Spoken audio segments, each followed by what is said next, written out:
Good morning, lovely people. Welcome back to the farm. We are back from vacation. It was a good, relaxing time. Got recharged.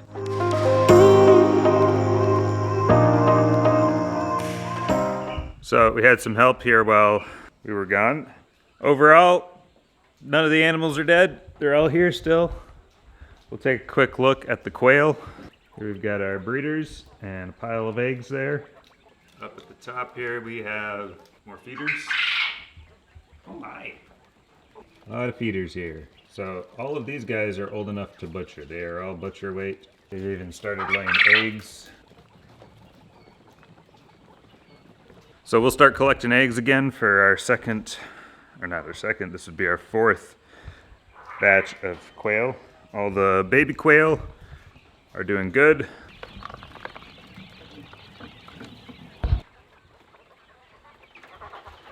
And our new juveniles, they're going to be ready to butcher in just a matter of weeks.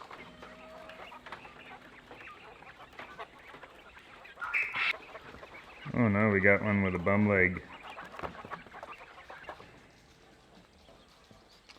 That looks quite painful, so it's just hopping around.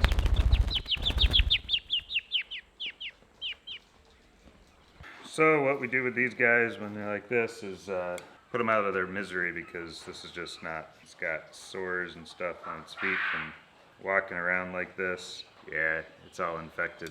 I guess we'll just take it out here and dispatch it in the grass. She's like, it's mine. This is my food. And now it's time to feed our pigs. We'll take this soaked and fermented pig feed to our pigs and say good morning. Nothing better than peaceful, serene landscapes. The fields have been harvested around us, and they've even been fertilized and tilled. They did it really quick. Now the farmers get to enjoy the rest of fall. I'm sure what that amounts to is a whole lot of bookkeeping, financiering. Oh, they see me coming. Good morning. Hi. Ah, they've made a really bad mess here. Yeah. What, you want me to just throw your food in a bowl full of mud? What are you, a bunch of pigs? There you are, buddy.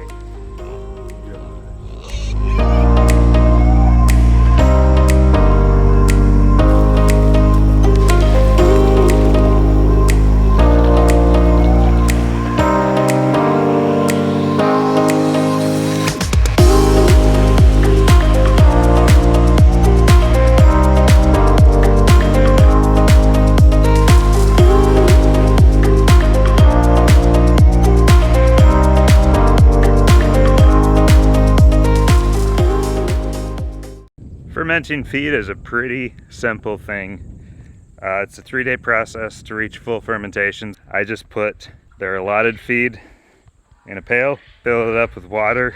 Took a couple days trial and error, because what you want is you want most of the water to be consumed or soaked up by the grains.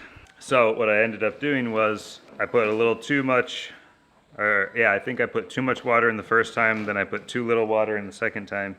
Now I've gotten down to a science where I know exactly where to fill it up on the water line. 2 of these scoops is what they need. That's a full day of feed right there. Now we'll go out and get our water. So we fill the water up to the top of the barcode on this particular 5-gallon bucket. There we go. You know, you don't want it to be you don't want all the water to have completely soaked into the grains. This is my preference. I don't know. There's probably other ways of doing it, but I don't want all the water soaking into the grain. I want a little bit of water left at the top, just kind of as an oxygen cap. I want the grains to be nice and full and soaked, kind of like how when you throw oatmeal in boiling water, it just expands and fills that space, soaking up the water and turning into a solid. Only imagine a little bit of liquid left over. And then I just put this in the last position. So I just filled this. Now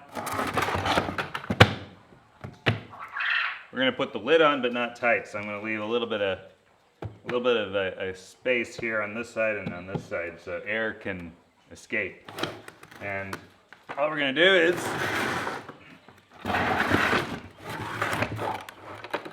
Move those two in line, up in the line, and put our fresh feed back here so it can ferment for a couple of days. You keep this running by every day.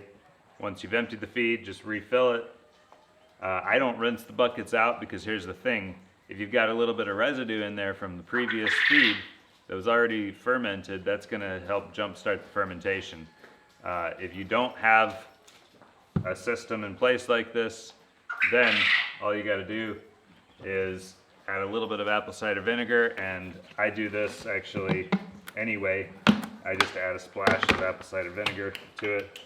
But this would also help start the fermentation process if it is the apple cider vinegar with the mother. So as this begins to ferment and turn, the bubbles are gonna circulate all of the ingredients in here, make sure that this food gets nice and fermented. And all that soaking and fermenting does with the feed is it makes it that much more bioavailable for the pigs to absorb those nutrients and so that they're not just pooping them out.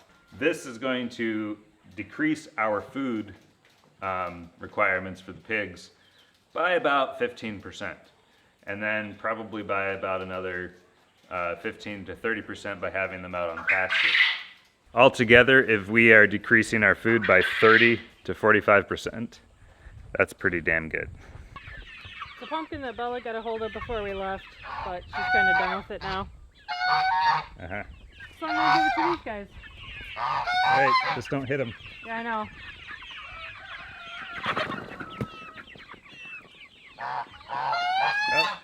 Oh, Okay.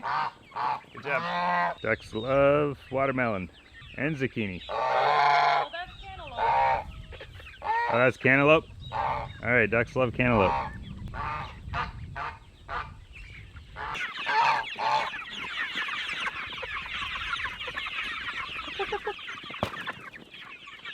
There you go.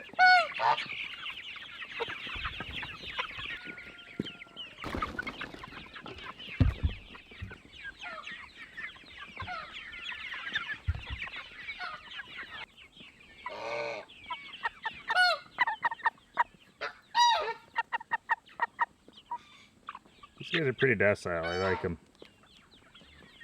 You can grab them easily, pet them. They don't freak out a whole bunch.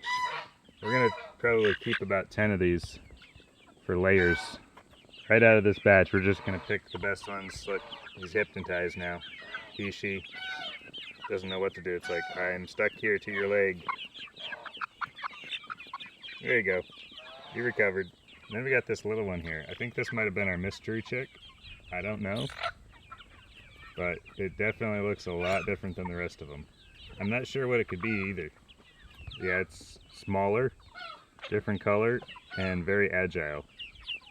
However, that color is not completely foreign. It almost looks like a barred rock. And you look over here, these guys have specklings as well.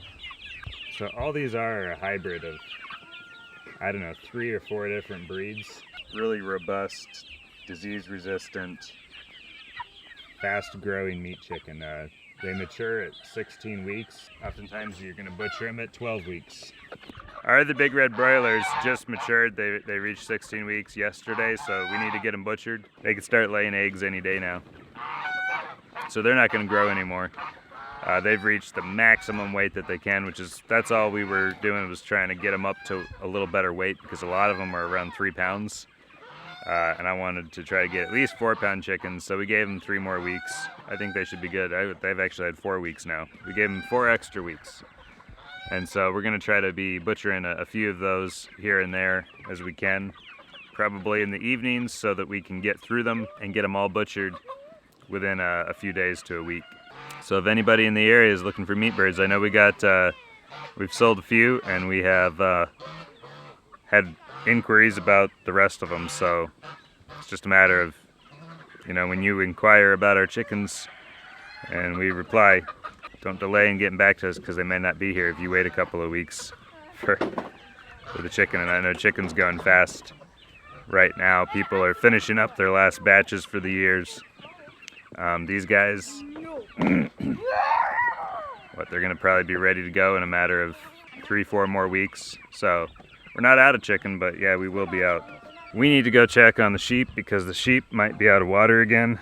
When we left on vacation, I left a small round bale, so probably about 1,000 pounds. I left them with all this entire 100-foot paddock was full of 7-foot weeds. So you can kind of see here, from that post back, we left a perimeter around this so that the fence wouldn't get grounded out.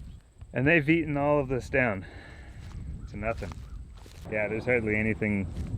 All of this out here, this was clover, this was grass, this was alfalfa, and now it's just stripped to nothing. And this is all that remains of the entire round bale. So, I mean, there's a good 6 inches of hay there. It's kind of spread across the ground, but I mean, they have really picked through this. There's manure in a lot of it. They have nothing left. So once again, I have run out of time to do everything that needs to get done, in which case, what I do is I usually get the sheep some hay. Because that is the one thing that I can do. Get the sheep some hay, and then they can eat, and then I don't have to move them, and everything else that still needs to get done that I don't have any alternatives for, that can still get done.